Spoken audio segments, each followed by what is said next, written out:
আমাকে বলছে কেক নাই, বাট একটু একটু ভয় লাগছিল। হ্যাপি বার্থডে বার্থডে গান।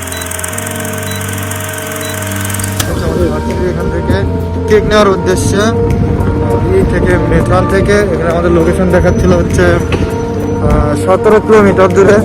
আস্তে আস্তে অনেক টাইম লেগে গেল, প্রচুর ঠান্ডা বাইরে। আমাদের সাথে সামনে হচ্ছে হিমেল আর সিজনে, তো অনেকক্ষণ ধরে আসতেছি। আগে সামনে এসে পড়ছি, মোটামুটি কাছে আসে পড়ছি। তো অনেক জোর মানে অনেক টাইম লাগলো আর কি। দেখি এখন কেকের দোকানে যাবো গিয়া দেখবো যে কোন কেকটা ভালো।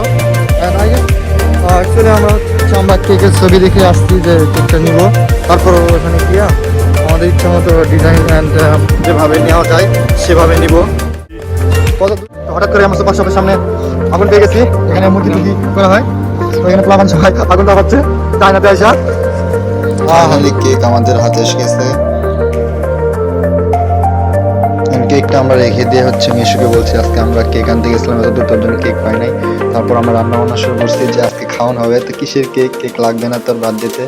আমরা হচ্ছে বার্গার নিয়ে এসে তোর বার্থডে কেক বানাবো, সেটা ও তো বিশ্বাসই করে ফেলছিল।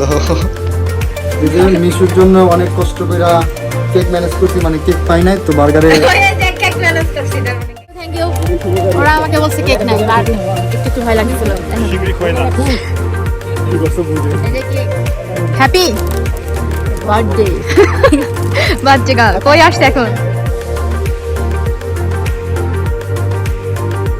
এই শালা ব্লক চলতেছে।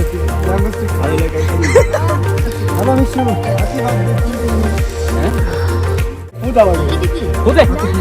Happy birthday to you.